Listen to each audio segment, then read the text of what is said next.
Dulu kita pakai masker supaya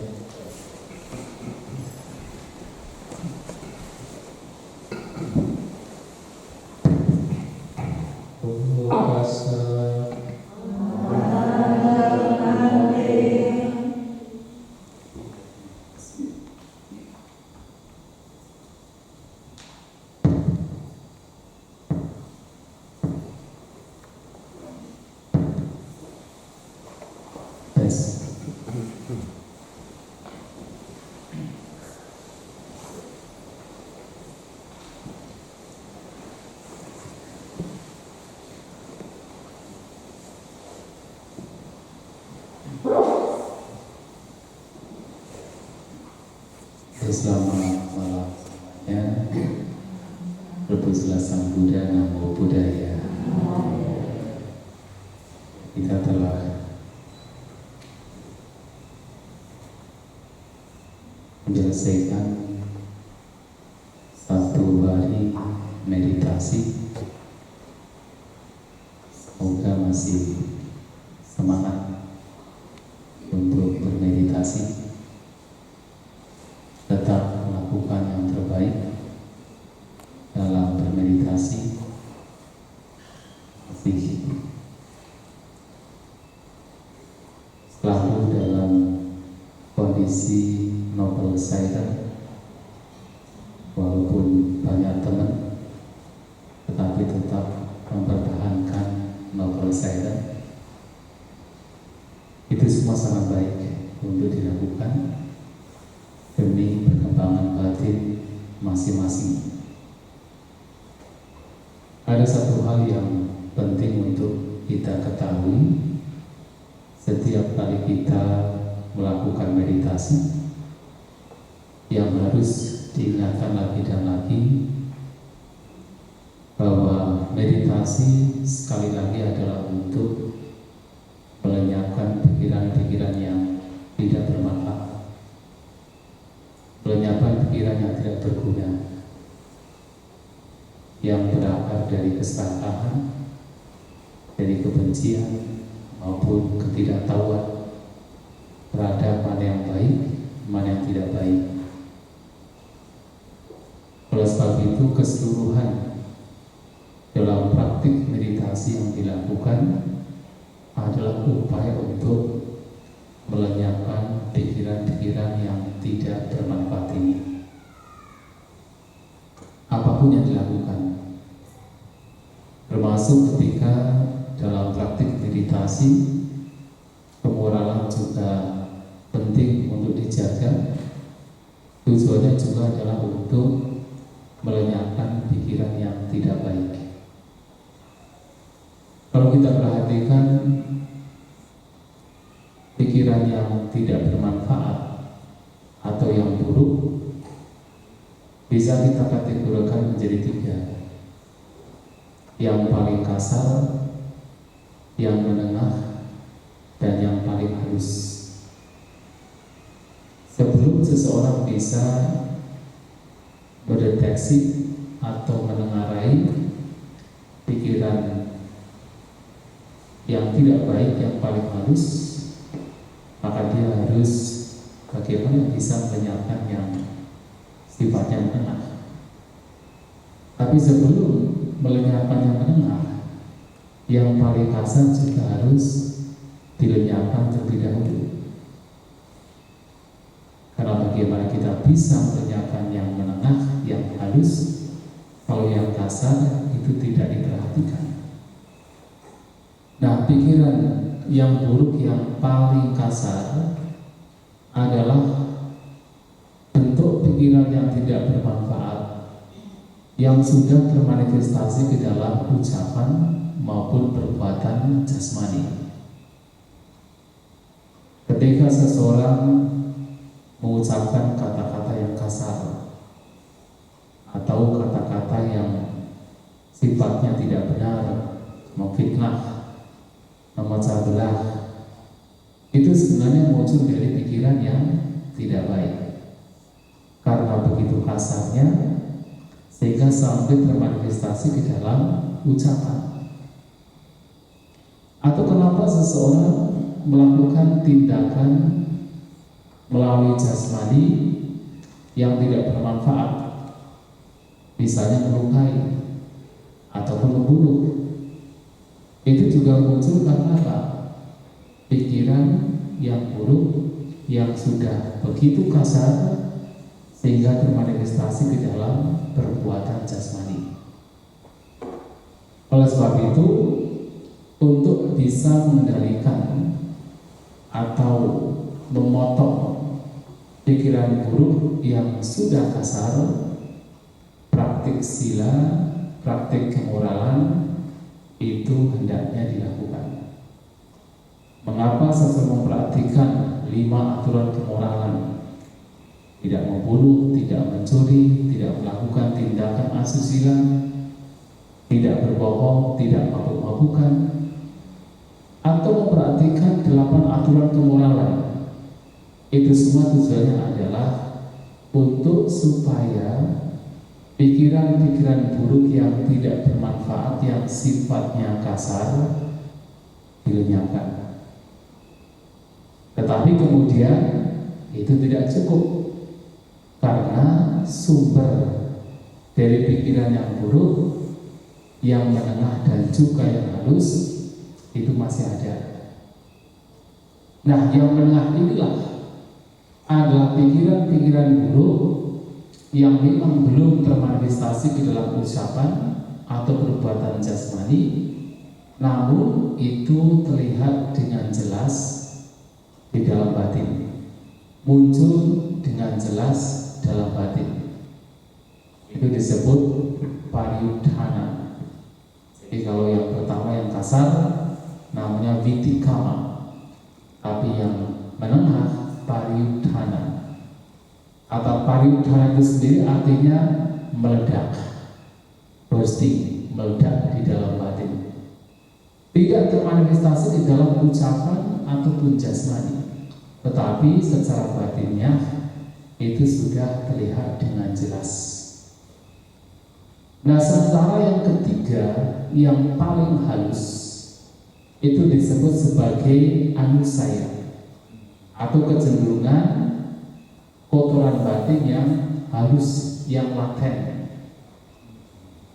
Nah, 2 jenis kotoran batin ini, yang menengah dan yang halus, itu perlu dikenali, perlu dideteksi dan juga dilenyapkan melalui meditasi, melalui cita bhavana, melalui pengembangan batin. Maka yang kedua, yang sifatnya menengah, itu harus dikenali, dilenyapkan melalui meditasi. Nah, yang menengah inilah yang sebenarnya di berbagai kesempatan Sang Buddha menyebutnya sebagai 5 perintang batin atau 5 rintangan batin yang muncul sesungguhnya tidak hanya pada saat bermeditasi, tetapi akan dengan jelas terlihat pada saat seseorang bermeditasi. Yang mana 5 inilah yang Bapak Ibu, saudara-saudari sekalian pasti melihatnya dalam bermeditasi. Akan ada yang kemudian mengatakan, kenapa? Pada saat saya tidak bermeditasi, rasanya kotoran batin yang muncul itu sangat sedikit. Tapi kenapa? Saat saya bermeditasi, kotoran batin kok rasanya banyak sekali muncul. Sebenarnya tidak demikian. Sebenarnya pada saat tidak bermeditasi, kotoran batin jauh lebih banyak muncul. Namun rasanya itu tidak muncul atau sedikit muncul karena tidak diperhatikan. Karena seseorang tidak melihat ke dalam batinnya sendiri, tidak terperhatikan, tidak peduli, maka sepertinya itu tidak muncul. Kalaupun muncul, itu seperti sedikit. Tetapi sebenarnya setiap momen pikiran yang buruk itu bisa muncul. Dengan perubahan pengalaman yang terus berubah berkenaan dengan 6 indera, sesungguhnya setiap momennya pikiran yang buruk itu bisa muncul. Tetapi karena tidak diperhatikan, seakan-akan munculnya sedikit. Nah, namun dalam kita bermeditasi, kita melihat ke dalam batin kita. Kita menyadari batin kita, kita mewaspadai batin kita. Sehingga ketika itu muncul, kemudian terdeteksi, kemudian dikenali. Nah, sehingga seakan-akan kok ternyata pikiran buruk yang tidak bermanfaat yang muncul pada saat bermeditasi kok lebih banyak ya? Padahal tidak. Justru itu karena apa?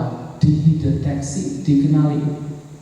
Maka dalam meditasi ini, pertama yang harus kita lakukan adalah mengenali batin kita, dan di sana termasuk mengenali pikiran-pikiran yang buruk yang tidak bermanfaat yang muncul.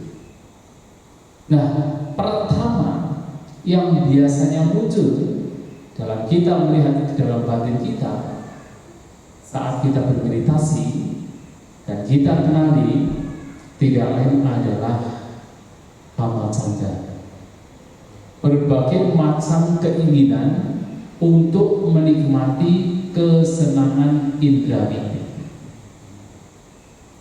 Dan ini menjadi perintah batin. Apakah ini tidak muncul pada saat kita tidak bermeditasi? Wah, itu muncul terus.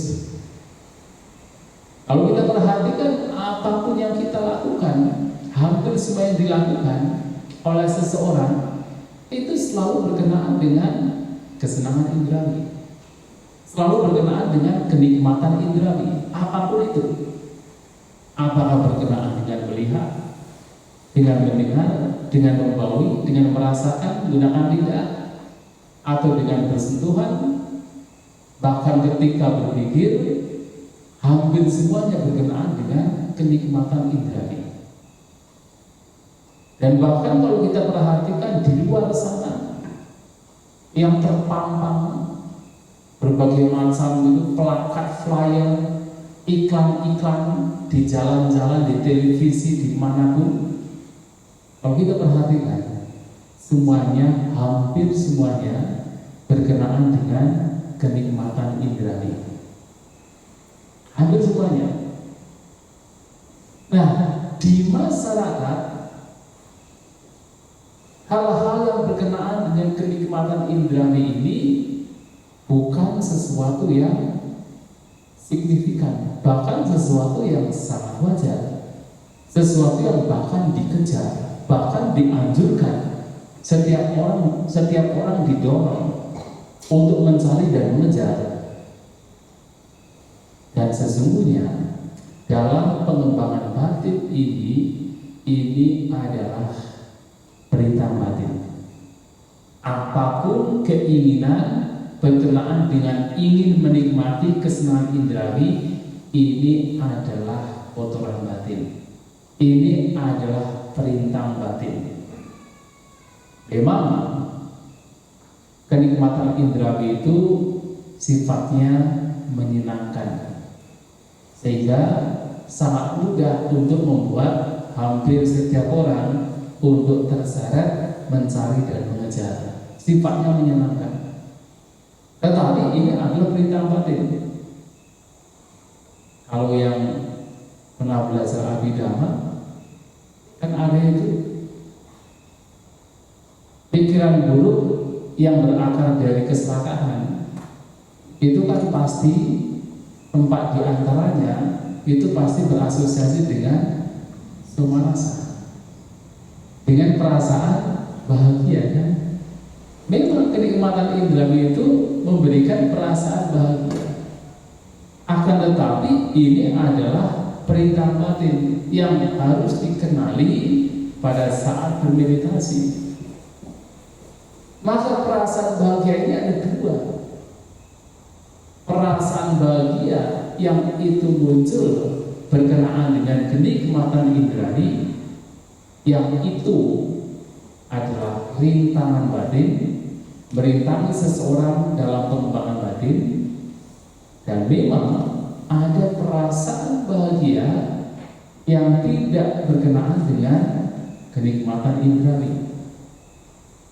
Kalau hanya semata ingin melihat objek yang menyenangkan, ingin mendengarkan suara yang menyenangkan, ingin membaui beberapa yang menyenangkan, ingin merasakan rasa makanan minuman yang enak, ingin bersentuhan dengan sentuhan-sentuhan yang menyenangkan, artinya itu adalah muncul dari keserakahan, dan itu bagian dari kamacanda, keinginan untuk menikmati kesenangan indera yang adalah rintangan batin.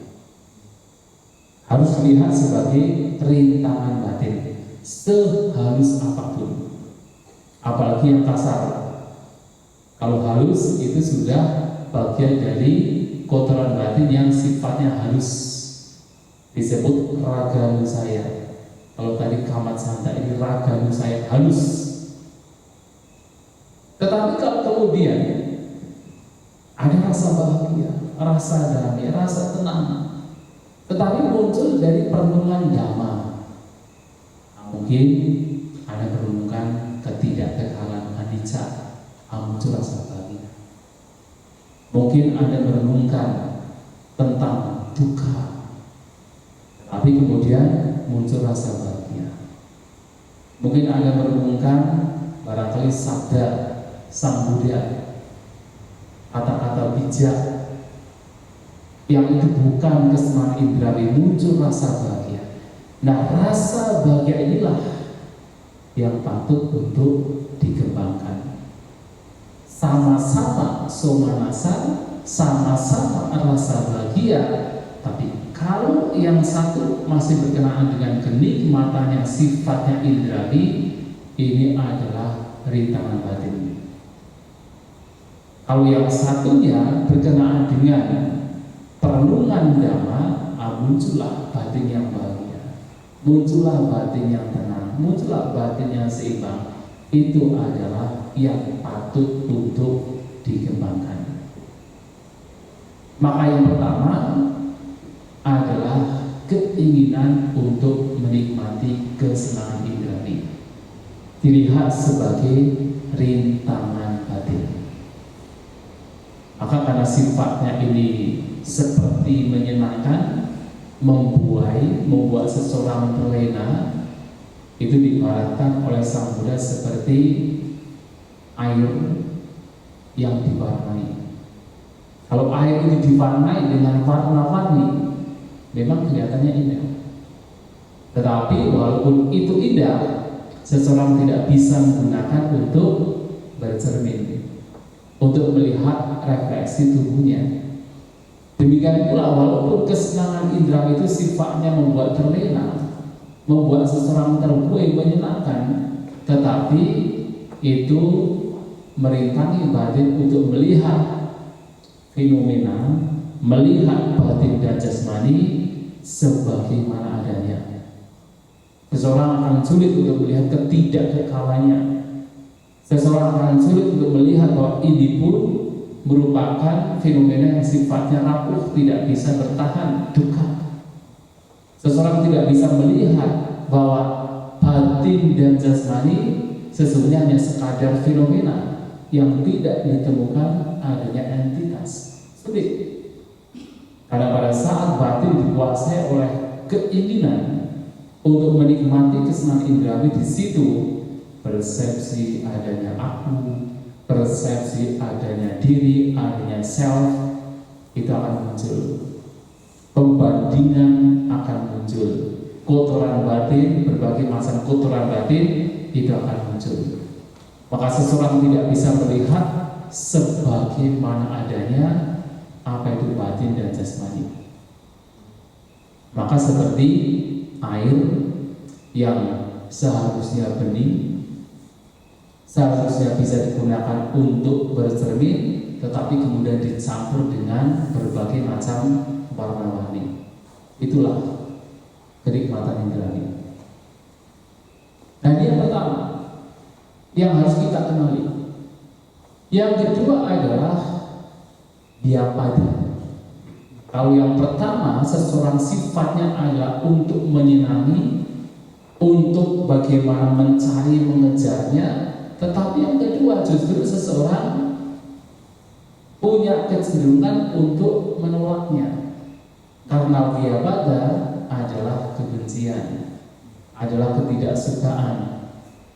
Jadi ketika seseorang masih berkenaan dengan 5 objek, bahkan 6 objek dari 6 indera, tetapi ketika itu tidak menyenangkan, tidak sesuai dengan keinginannya, muncullah penolakan, muncullah ketidaksukaan, muncullah kebencian, dan itu juga rintangan batin. Misalnya apa? Kita ingin meditasi, keinginan kita adalah tempat meditasi atau tempat yang tenang, tapi kemudian ternyata bising. Ternyata mungkin ada teman kita yang membuat kebisingan, kegaduhan, kemudian muncul kebencian. Maka kebencian ini menjadi rintangan batin. Rintangan batinnya bukan objek yang di luar, tetapi lebih kepada batin kita sendiri yang merespon objek yang ada di luar dengan ketidaksukaan, dengan kebencian. Maka kebencian inilah yang harus kita kenali sebagai rintangan batin. Atau misalnya kita bermeditasi, harapannya ada tempatnya tidak banyak orang, sepi, ternyata yang datang banyak. Harapannya adalah bisa tidur masing-masing, ternyata di sini berkumpul. Awalnya ketidaksukaan, wah, kalau begini saya nggak akan meditasi di sini, misalnya begitu. Jadi alih-alih melihat objek yang ada di luar, sesungguhnya yang menjadi rintangan batin adalah objek yang ada dalam batin kita. Ketidaksukaan ini, kebencian ini, penolakan inilah yang adalah rintangan batin yang harus kita kenali. Atau misalnya makan, oh ternyata makanannya tidak sesuai. Kalau makanannya sesuai, muncul keserakahan, sama saja adalah amat santa. Perintah batin juga ini termasuk keinginan untuk menikmati kesenangan indera. Tapi kalau kemudian ternyata makanannya itu, wah betul-betul tidak sesuai, tidak sesuai dengan keinginan kita. Biasanya saya makan daging, ini nggak ada dagingnya. Biasanya saya makan vegetarian, di sini semuanya berdaging. Muncullah kebencian, ketidaksukaan misalnya. Nah, yang menjadi rintangan batin bukan makanannya, tetapi lebih kepada batinnya itu, penolakannya itu, kebencian itu, ketidaksukaannya itu. Yang itu harus kita kenali. Jadi apapun yang sifatnya adalah penolakan, adalah kebencian, ketidaksukaan berkenaan dengan objek-objek 6 indera, kenali itu sebagai rintangan batin. Kenali itu sebagai pikiran yang tidak bermanfaat, yang juga harus dilenyapkan. Bagaimana melenyapkan?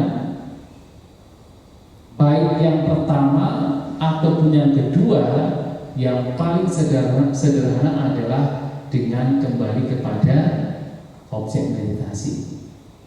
Atau Anda bisa merenungkan ketidakmanfaatan dari pikiran-pikiran ini. Ketika muncul keserakahan, keinginan untuk menikmati apapun berkenaan dengan kenikmatan indrawi, atau muncul kebencian, ketidaksukaan, lihat itu sebagai bentuk pikiran yang tidak bermanfaat, bentuk pikiran yang sebenarnya membawa kepada duka penderitaan. Kenali itu, diketahui demikian, kemudian batin kembali kepada objek meditasi.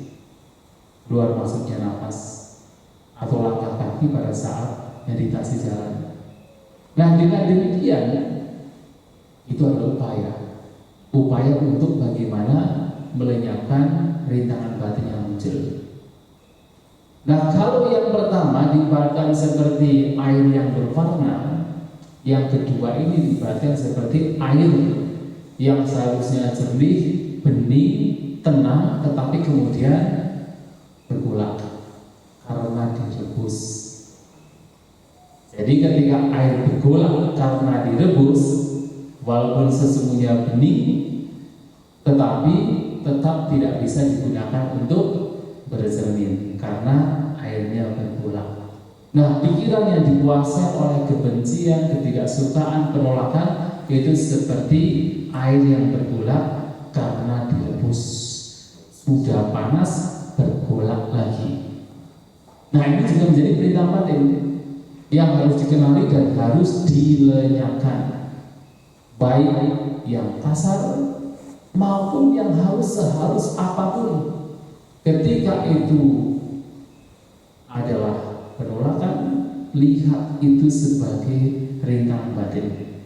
Jadi tidak membiarkan sedikit apapun, sehalus apapun kebencian itu muncul dalam batin. Nah, di sini kesempatan untuk bisa mempraktikkan demikian. Apa? Karena di sini paling tidak semuanya bermeditasi. Di sini kita tidak usah berpikir tentang makanan, sudah ada yang mempersiapkan. Di sini tempat juga ada. Kalau nanti ke rumah, mungkin barangkali banyak gangguan lainnya, gangguan keluarga, gangguan anak, betul ya? Ini banyak kan wanita kan biasa ngurus anak. Di sini tidak ada gangguan anak, tidak ada gangguan suami, tidak ada gangguan keluarga ataupun pekerjaan. Sudah kesempatan untuk betul-betul melihat ke dalam batinnya sendiri. Maka sia-sia kalau kemudian sampai di sini tapi menggunakan kesempatan yang sudah terpampang di depan dengan tidak digunakan, disia-siakan. Maka sehalus apapun kalau itu diketahui dikenali sebagai kotoran batin, jangan entertaining, lihat itu sebagai hal yang tidak bermanfaat. Kembali kepada batin yang tenang, kembali kepada batin yang penuh dengan kewaspadaan, tenang, happy-nya kenapa? Tidak ada kotoran batin. Nah, itu yang harus kita munculkan dalam meditasi. Yang ketiga, rintangan batin yang sering muncul adalah tinamida, malas dan ngantuk. Dan wajar, biasanya kalau seseorang baru sampai di tempat yang berbeda, memang terkadang masih harus adaptasi, terkadang masih harus mungkin capek dari rumah atau capek dalam perjalanan, maka badan capek itu ngantuk juga mudah muncul. Nah, tetapi mau tidak mau, malas dan ngantuk juga harus dilihat sebagai kotoran batin.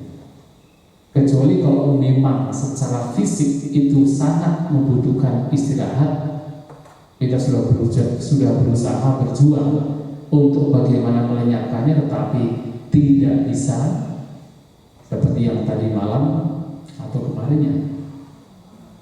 Tadi malamnya ditanyakan mengenai bagaimana cara untuk melenyapkan rasa ngantuk, bisa dengan berbagai macam cara. Tetapi dengan berbagai macam cara ternyata tidak bisa untuk dilenyapkan, berarti memang fisik membutuhkan istirahat dan memang harus beristirahat. Namun dalam beristirahat ini juga ada anjuran. Anjurannya adalah sebelum beristirahat harus berpikir, saya beristirahat selama beberapa waktu tertentu. Misalnya saya beristirahat misalnya 2 jam, atau misalnya 1 jam saya akan beristirahat. Maka nanti biasanya kalau diawali dengan tekad saya beristirahat 1 jam, biasanya nanti setelah 1 jam kita akan bangun, akan sadar. Dan setelah kita sadar, kita harus segera bangkit. Mengapa? Karena kalau sudah sadar dan kita tidak bangkit, malah kemudian kita yaitu tidur lagi. Sebentar lagi dah.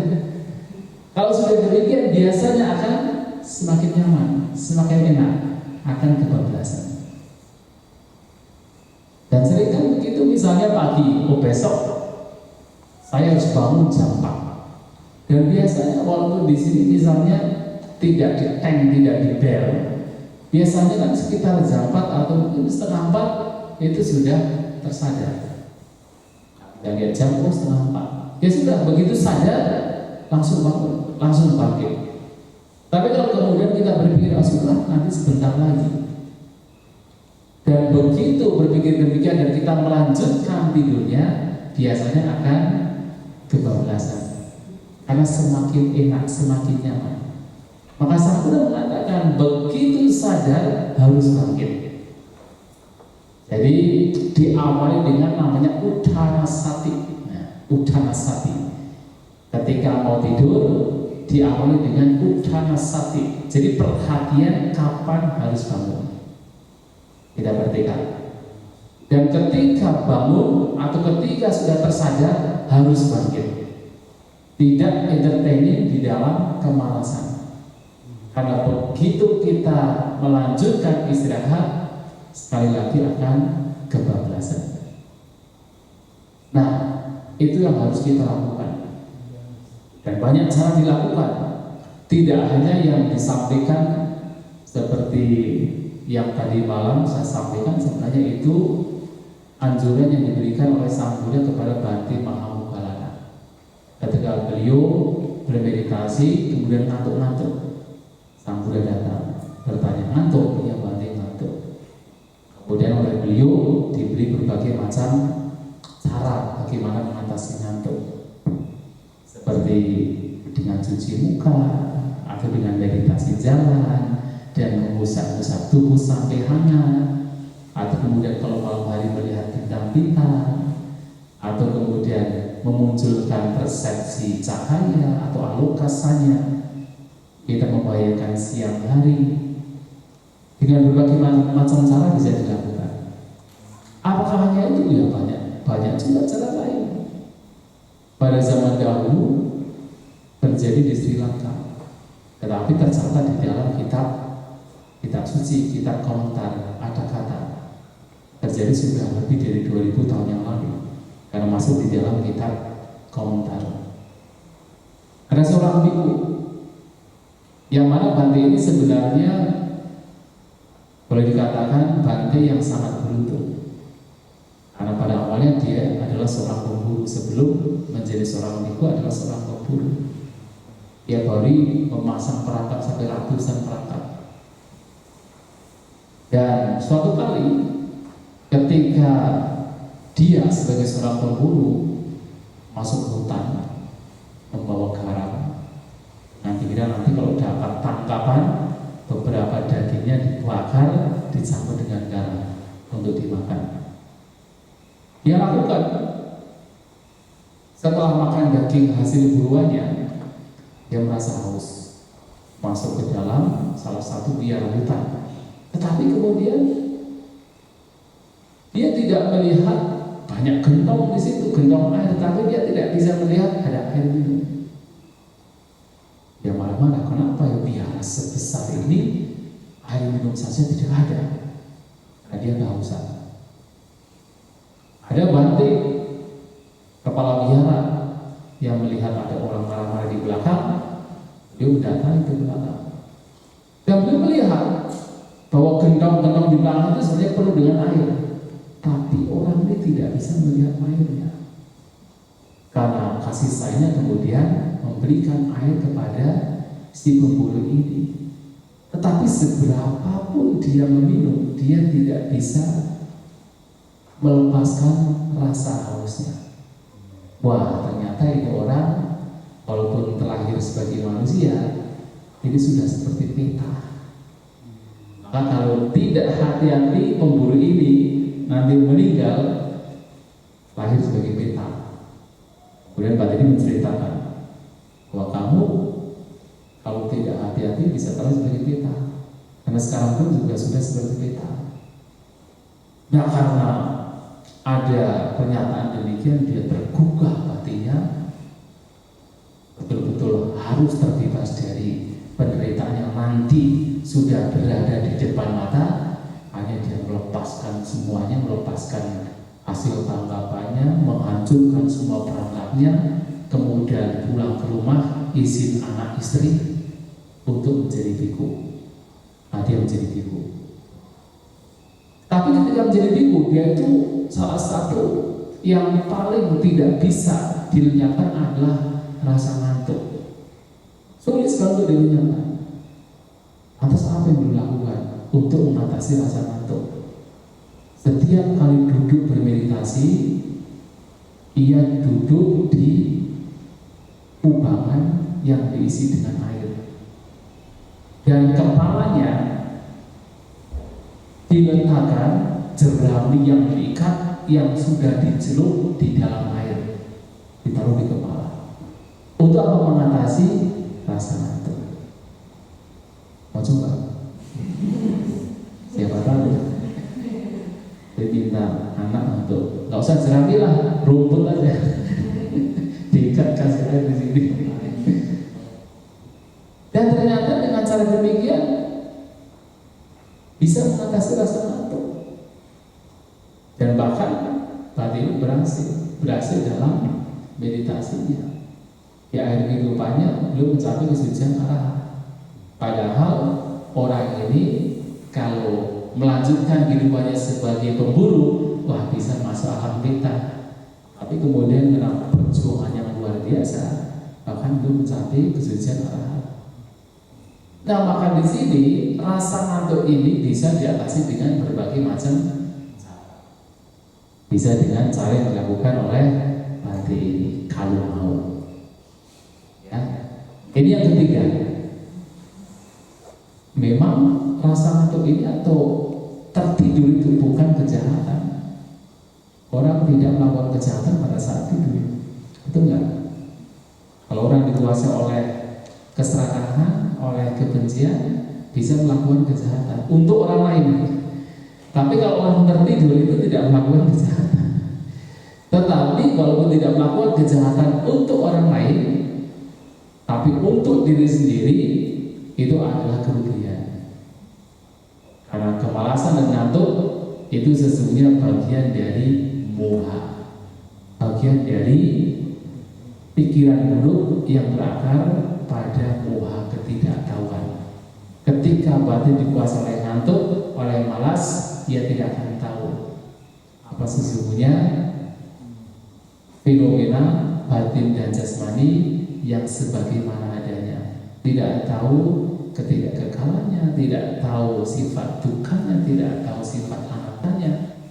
Dan orang yang ngantuk, walaupun misalnya dhamma itu dibabarkan karena dia ngantuk, maka tidak akan bisa mendengarkan, tidak akan bisa memahami ketika dhamma, kata-kata bijak itu dibabarkan.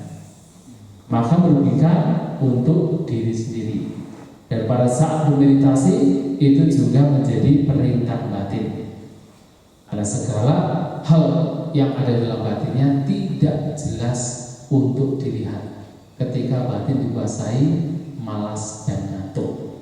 Maka yang ketiga ini juga harus dilihat, dikenali sebagai perintah batin. Nah, yang keempat itu seperti bertolak belakang dengan yang ketiga. Jadi kalau yang pertama dan kedua seperti bertolak belakang, sama-sama perintah batin. Nah, yang ketiga dan keempat juga seperti bertolak belakang, tapi sama-sama perintah batin.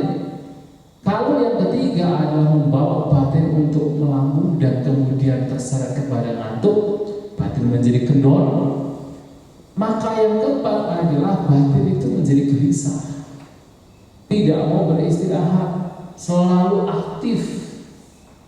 Disebut udaca kukuca, kegelisahan dan kekhawatiran. Batin yang tidak mau rileks, yang tidak mau beristirahat, yang terus berpikir, aktif, gelisah. Ini juga tentunya adalah perintah batin. Karena batin yang gelisah adalah batin yang liar, batin yang tidak terkendali, batin yang tidak tenang, batin yang tidak damai, dan tentunya bertolak belakang dengan pengembangan batin, kualitas batin yang harus dikembangkan di dalam bermeditasi. Sementara dalam meditasi yang dikembangkan adalah ketenangan, adalah kedamaian, adalah batin yang beristirahat, batin yang berada di sini dan sekarang. Tetapi kemudian kegelisahan justru membawa batin untuk tidak tenang, membawa batin untuk tidak seimbang, membawa batin untuk terus berkeliaran, entah ke masa lalu ataupun yang akan datang.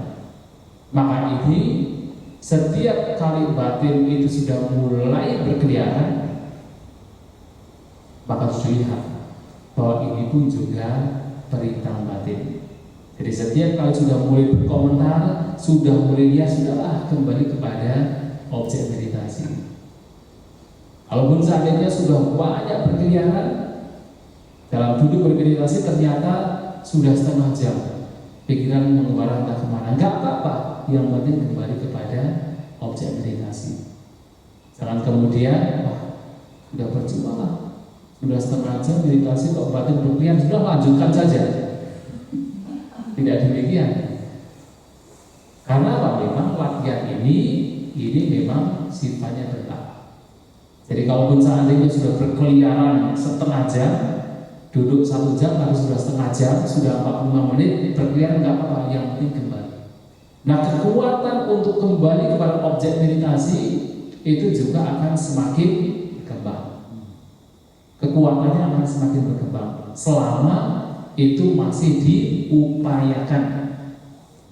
Nanti lama-kelamaan begitu sedikit saja pikiran sudah mulai berkeliaran, mulai berkomentar yang sifatnya agak tidak bermanfaat, maka batin langsung bisa mendeteksi tidak baik, percuma. Toh kalau diikuti tidak pernah akan ada endingnya. Betul ya? Sebab kalau kita mengikuti pikiran yang liar, berpikir-pikir, ada tidak akhirnya? Ada. Gak pernah ada akhirnya. Karena pikiran kita itu terus berpikir satu, diikuti kemudian akan merembet kemana-mana. Dan merembetnya itu tidak akan pernah ada akhirnya, tidak akan pernah ada endingnya. Maka percuma. Kalau diikuti tidak pernah ada akhirnya. Maka begitu pikiran sudah mulai berkomentar yang tidak bermanfaat, kembali kepada objek meditasi. Ini berbeda dari ketika yang muncul adalah kebijaksanaan, ketika yang muncul adalah penyelidikan terhadap dhamma atau dhamma wicaya. Ketika yang muncul adalah kebijaksanaan, itu membawa kepada batin yang tenang, diawali dengan perenungan, tetapi kemudian membawa kepada batin yang tenang. Tapi kalau yang muncul adalah sekadar bentuk pikiran yang tidak bermanfaat, alih-alih ketenangan itu yang muncul, malahan semakin menjadi gelisah. Maka ada dua hal yang berbeda yang harus kita kenali. Karena ada kalanya orang kemudian juga berpikir, kalau saya bermeditasi kadang muncul ada perenungan dhamma, itu mengganggu tidak? Tidak.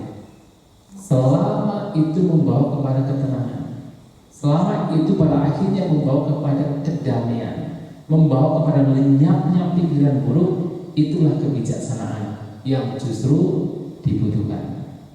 Tapi kalau kemudian yang muncul adalah pikiran yang bergerak yang tidak bermanfaat, yang nantinya akan terus menyeret kepada kegelisahan, itulah yang harus dikenali dan kemudian dilenyapkan. Itu berbeda halnya. Nah, ini adalah yang keempat. Sedangkan yang kelima, keraguan-raguan, pici-pica, ragu-ragu terhadap meditasinya. Apakah meditasi ini bermanfaat atau tidak? Apakah ini sesungguhnya sudah sesuai dengan jalan yang tepat atau belum? Nah, keraguan-keraguan ini juga harus dinyatakan. Dengan cara apa? Dengan cara banyak mendengar, dengan cara banyak memahami apa yang baik, apa yang tidak baik. Sehingga ketika muncul keraguan, pemahaman tentang apa yang baik, apa yang tidak baik akan memotong keraguan tersebut. Sehingga kemudian kembali kepada apa yang terbaik dalam meditasi. Dengan cara bertanya ketika memang ada sesuatu yang tidak dipahami, tidak diketahui. Nah, dengan cara demikian, wicikicca atau keraguan-keraguan itu juga bisa dilenyapkan. Nah, ketika muncul berbagai macam bentuk pikiran yang tidak bermanfaat ini, yang sudah bertolak belakang dengan kualitas batin yang bermanfaat yang harus dimunculkan dalam meditasi, maka seseorang harus mengenali dan melihatnya sebagai hal yang tidak baik, dilenyapkan dengan cara kembali kepada objek meditasi. Sesulit apapun, kembali kepada objek meditasi. Dan itulah yang harus kita lakukan dalam meditasi ini. Dan sebenarnya banyak hal lain lagi yang harus diperhatikan berkenaan dengan kotoran batin yang muncul, termasuk gangguan-gangguan yang sifatnya minor itu juga baik untuk diperhatikan. Yang minor itu tidak terkadang berkenaan dengan batin, tetapi bisa mempengaruhi batin. Misalnya apa?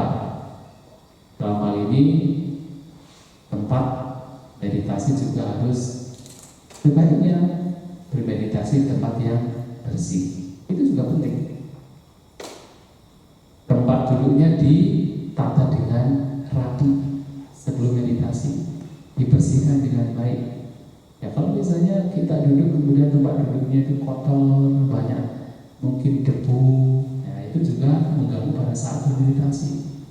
Kemudian juga pakaian yang dikenakan juga baik untuk menggunakan pakaian yang bersih, tidak harus mewah. Kalau pakaiannya terlalu mewah nanti kepikiran terus. Tapi ada pakaian yang bersih, yang nyaman, itu juga penting. Tapi kalau kemudian kita mengenakan pakaian yang kotor, di meditasi yang dirasakan gatal terus, bagaimana bisa bermeditasi? Dan juga baik, tidak hanya pakaian, badan juga harus dibersihkan. Apalagi dengan teman-teman. Kalau kita tidak mandi 7 hari, ya mungkin bagi kita yang sudah terbiasa mungkin enak aja. Tapi bagi teman-teman kita akan mengganggu. Itu juga penting. Tapi sebenarnya badan yang bersih itu juga baik. Itu juga membantu dalam kita bermeditasi. Termasuk kuku-kukunya juga dipotong. Kalau kami para di kukunya, rambutnya itu juga dicukur dengan baik. Itu juga membantu dalam meditasi. Dan juga adalah pekerjaan. Memang ketika duduk, terutama duduk bermeditasi, yang paling baik adalah ketika betul-betul pekerjaan sudah selesai. Kalau semua pekerjaan sudah selesai, sudah nyaman, enak, ini juga membantu dalam kita bermeditasi.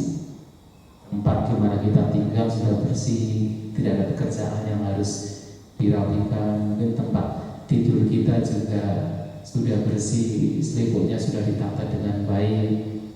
Kemudian barang-barang juga ditata dengan baik, tidak menjadi kepikiran pada saat duduk bermeditasi. Itu juga penting.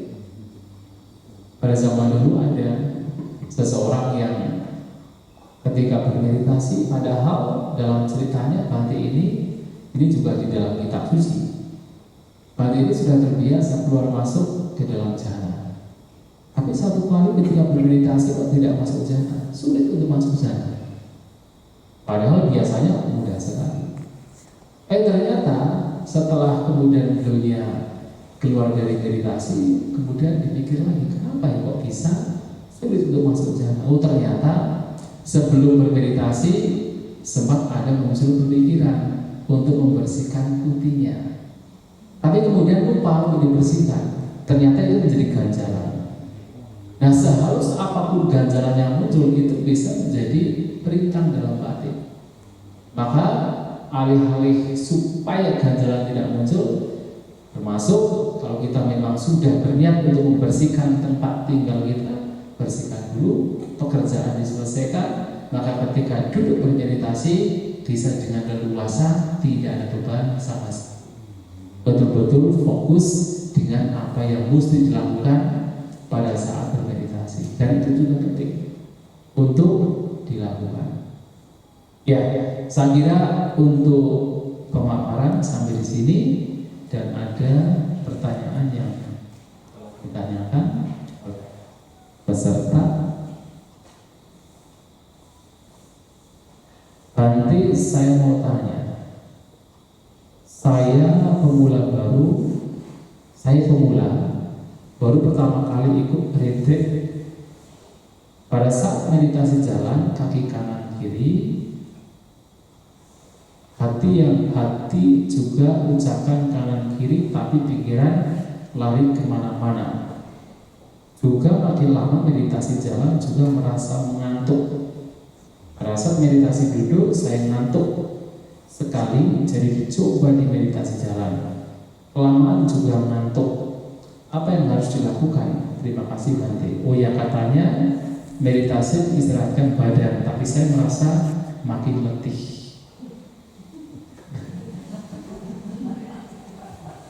Iya,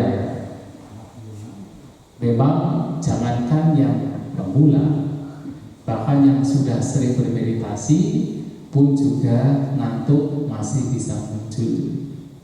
Bahkan ngantuk, kemalasan betul-betul lenyap, seperti yang tadi malam saya sampaikan pada seorang arahanta. Artinya kemungkinan ngantuk itu masih ada, tetapi harus lihat ngantuk sebagai kotoran batin, sebagai perintah batin yang harus diatasi. Mengapa pada saat meditasi jalan sudah katakan kanan kiri, kemudian pikiran masih kemana-mana, tidak masalah. Memang pada saat meditasi jalan ada banyak objek yang terdeteksi oleh hati, karena mata juga terbuka, maka masih melihat jalan. Itu juga objek juga. Sebenarnya objek.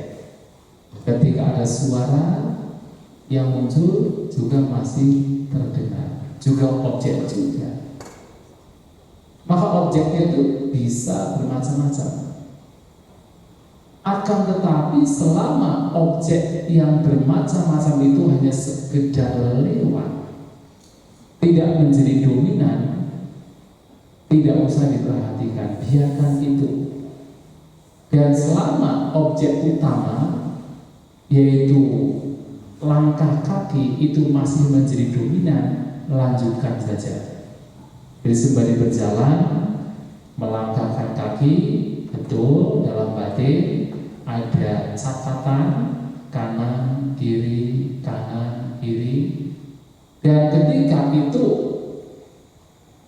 dilakukan dan itu masih dominan, itu sudah cukup. Walaupun pada saat berjalan masih ada objek-objek lain yang juga terdeteksi.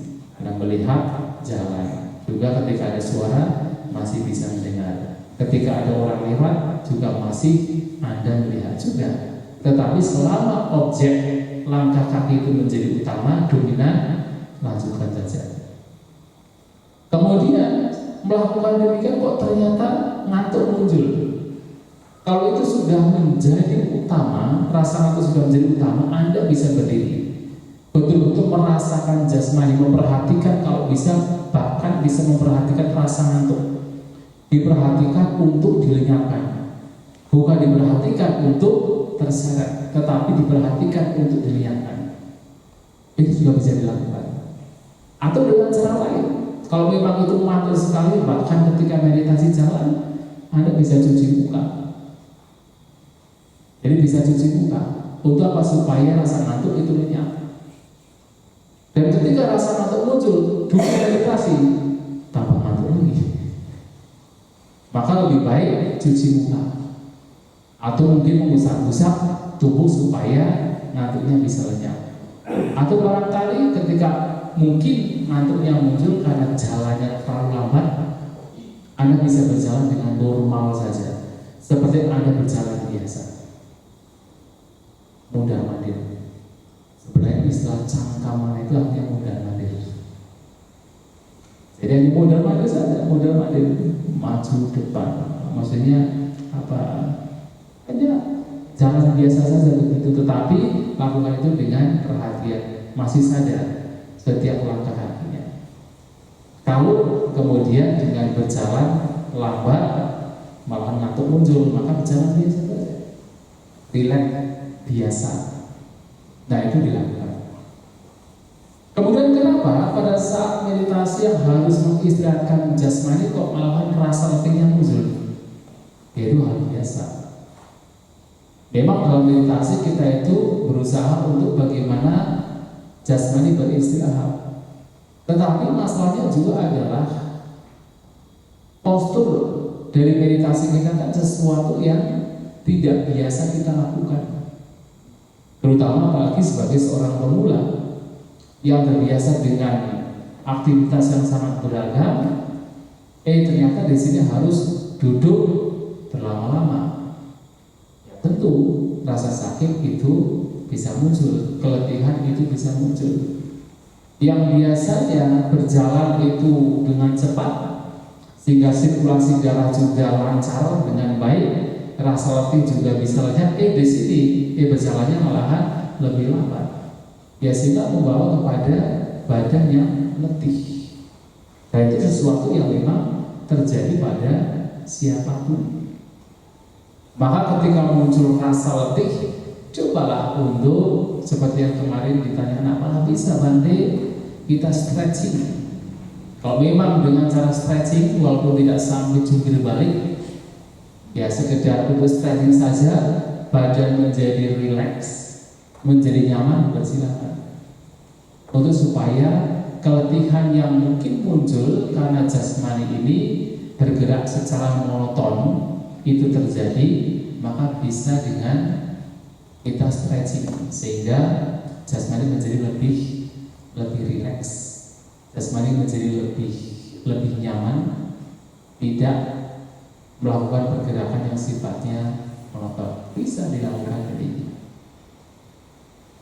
Ya, mungkin ini bisa membantu untuk supaya ngantuk bisa lenyap dan juga rasa letih itu bisa berkurang.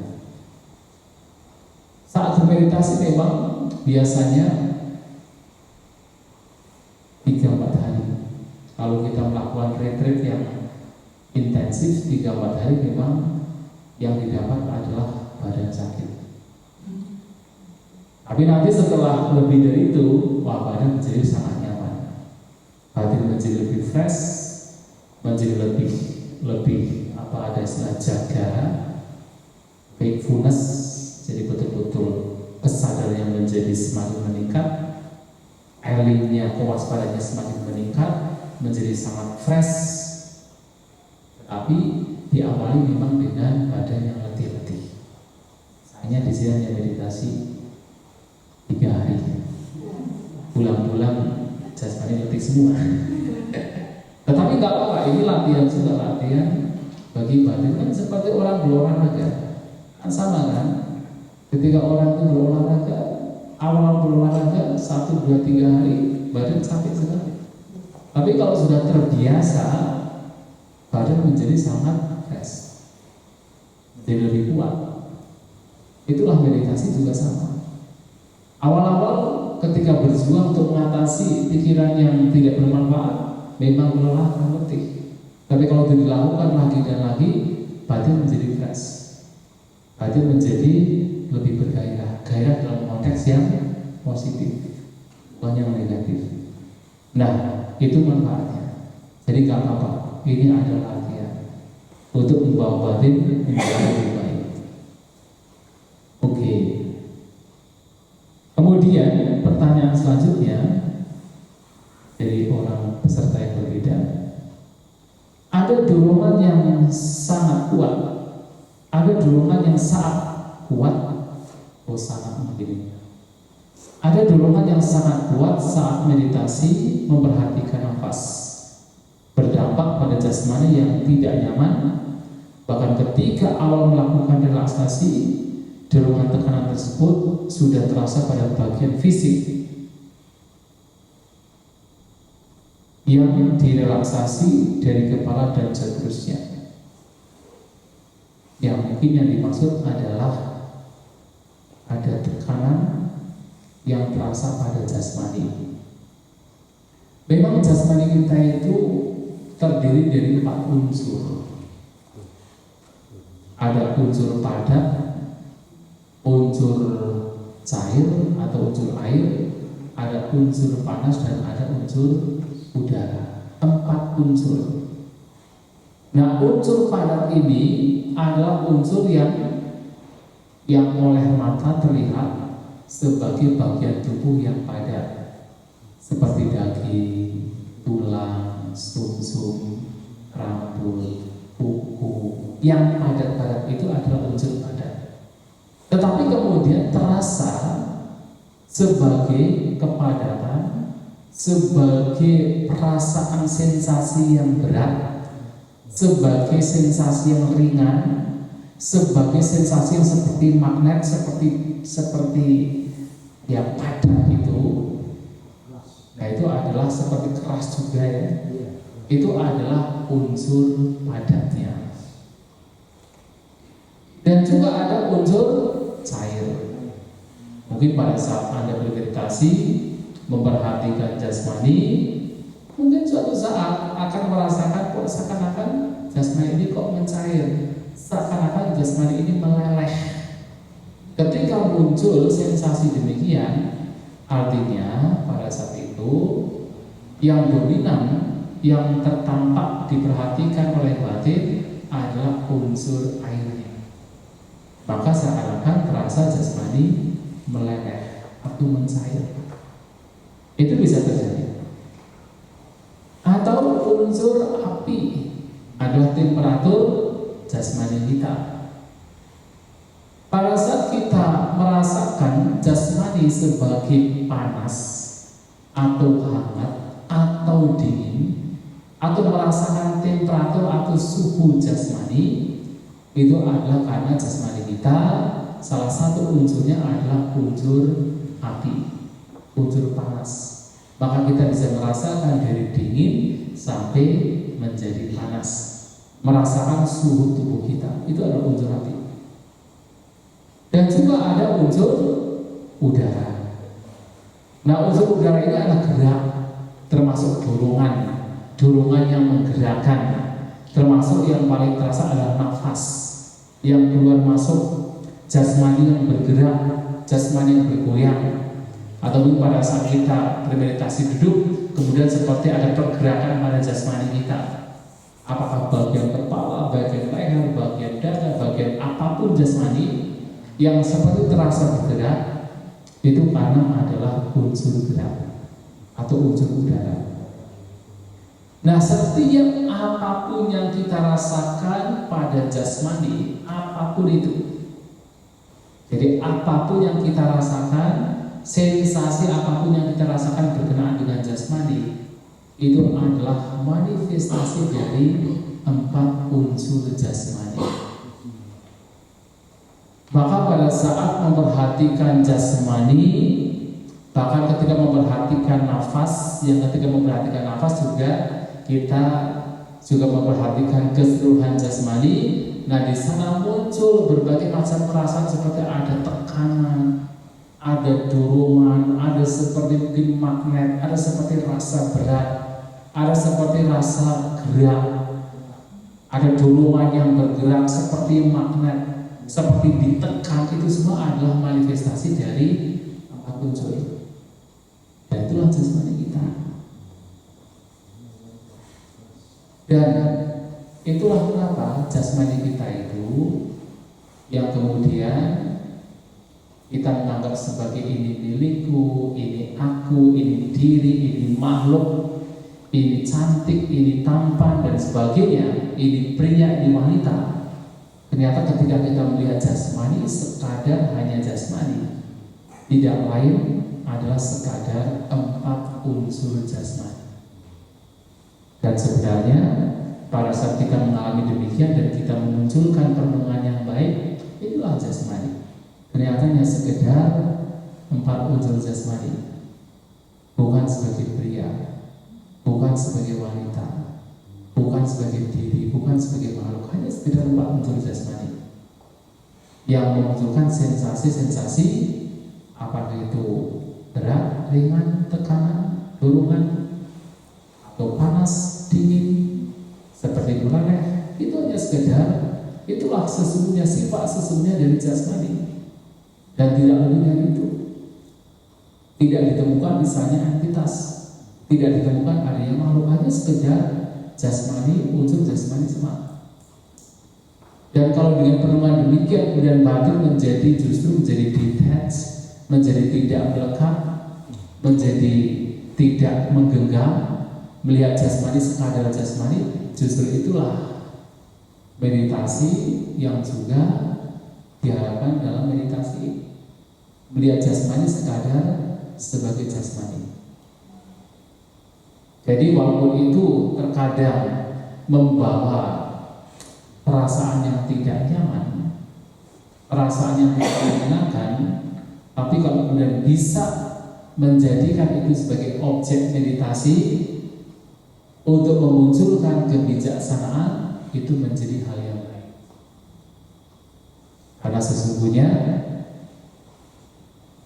yang membawa kepada pikiran buruk dan kebijaksanaan itu tergantung dari batin kita. Jasmani demikian adanya. Jasmani memang hanya terdiri dari 4 unsur. Jasmani termanifestasi ke dalam sensasi yang padat dan seterusnya.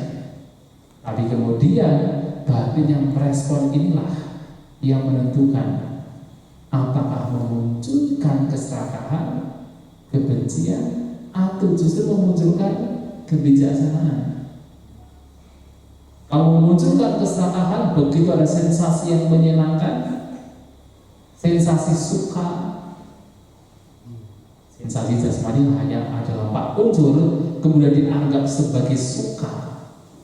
Kenapa dikatakan sebagai suka? Su artinya mudah, ka itu artinya ditahan, mudah ditahan. Karena menyenangkan, maka mudah ditahan. Muncul keserakahan, disitulah kotoran batin muncul. Tapi kalau kemudian dimunculkan pemahaman inilah sekadar sensasi tubuh, sensasi dari 4 unsur, tidak lebih dari itu, batin menjadi tidak melekat, batin menjadi seimbang. Ini pun juga sifatnya tidak bertahan, tidak kekal, pasti akan lenyap, sehingga batin menjadi detached, menjadi tidak melekat. Nah, di situ kebijaksanaan yang muncul, bukan kotoran batin. Demikian pula pada saat muncul sensasi jasmani yang adalah duka. Kenapa duka? Du artinya sulit, ka ditahan, sulit ditahan, penderitaan, sulit ditahan, menderita. Karena itu mungkin terasa berat sekali, tekanannya kuat sekali, terasa berat sekali, seperti dipres, ditekan, sehingga merasakan perasaan yang tidak nyaman. Tapi kalau kita bisa memunculkan kebijaksanaan, melihat itu sekadar sebagai 4 unsur semata, sehingga batin tidak kemudian melekat, melihat itu sebagai tidak kekal, bukan sebagai diri, bukan sebagai aku, bukan sebagai diri, sekadar 4 unsur semata, justru disitulah kebijaksanaan itu muncul. Disitulah alih-alih kotoran batin yang muncul, tetapi justru kebijaksanaan yang muncul. Dan itu juga bagian dari meditasi yang patut untuk dikembangkan dalam meditasi dalam pengembangan batin ini. Maka ketika muncul perasaan demikian, lihat itu sebagai sekadar 4 unsur jasmani. Kalau kemudian kita bisa melepas dan bisa kembali kepada objek meditasi, keluar masuknya nafas itu baik. Tetapi kalau kemudian tidak bisa tetapi batin tetap tenang menghadapi mungkin sensasi yang terasa berat, tapi batin tetap tenang, itu juga bagian dari meditasi. Melatih kesabaran, melatih keseimbangan batin, melatih ketenangan. Bahkan dimunculkan perenungan bahwa ini sekadar 4 unsur jasmani, tidak memunculkan pikiran ini milikku, ini aku, ini diriku, hanya sekedar pengalaman 4 unsur jasmani. Itu Anda sudah mempraktikkan vipassana, meditasi pandangan terang. Ya, itu juga baik untuk dimunculkan dalam meditasi. Oke. Kemudian yang ketiga, ada yang bertanya, selamat malam Bante, apakah multitasking baik dilakukan dalam menajamkan sakti? Terima kasih. Multitasking, sebenarnya perhatian atau sakti ini akan membawa dampak bagi kita untuk bisa melakukan pekerjaan dengan lebih rapi, untuk bisa melakukan pekerjaan dengan lebih tertata, lebih satu persatu. Sebenarnya bukan masalah multitaskingnya atau mungkin single taskingnya, bukan ya? Tetapi masalah bagaimana seseorang mengerjakan kerjaan dengan rapi. Mungkin seseorang di saat yang sama melakukan beberapa pekerjaan, tetapi karena dia melakukannya dengan perhatian, dengan kewaspadaan, dia bisa melakukannya dengan rapi. Walaupun sebenarnya 2-3 pekerjaan, tetapi karena dia itu melakukannya dengan sakti, dengan perhatian, dengan kewaspadaan, dia bisa melakukannya dengan rapi.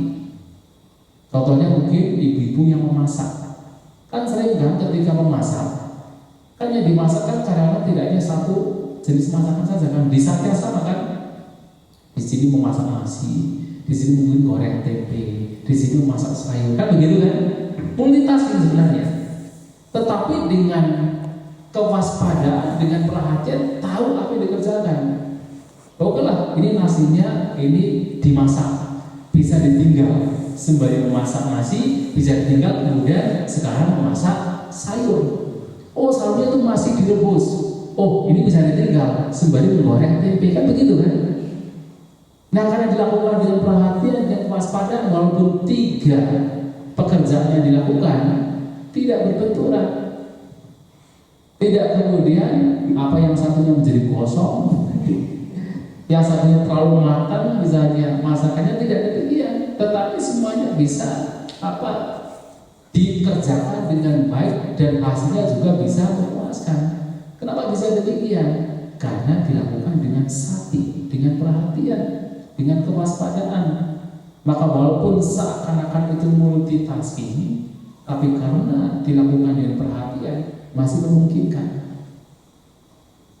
Tetapi bedanya, kalau kemudian seseorang tidak punya sakti, jangankan yang multitasking, yang single tasking saja tidak bisa dikerjakan dengan baik.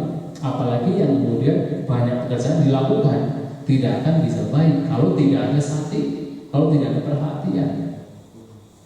Karena memang sebenarnya sakti ini, perhatian ini, walaupun kemudian pada awalnya seseorang mengembangkan perhatian dilakukan dengan pelan-pelan, kalau itu sudah menjadi insting, itu sudah menjadi keterampilan, menjadi kusala, seseorang bisa melakukan pekerjaan dengan cepat, dengan cepat. Jadi dibayangkan seperti ini. Pada awal kita ini baru mulai melatih membaca, kan kita melakukannya dengan pelan-pelan kan ya. Bahkan baru melatih untuk bisa menulis huruf, kita menulisnya dengan pelan-pelan, A, B, C, pelan-pelan. Kemudian mulai untuk mengeja, untuk membaca pun juga pelan-pelan, I, B, U, Bu, Ibu, kan begitu kan, terus Nanti kalau sudah menjadi keterampilan, sambil menulis, sambil melihat, sambil mendengar, tidak ada kesalahan. Betul tidak? Sakti juga sama, perhatian juga sama. Awalnya itu memang harus pelan-pelan, tetapi kalau sudah menjadi keterampilan, bahkan ketika melakukan pekerjaan dengan cepat, itu juga tidak ada kesalahan karena sudah terampil.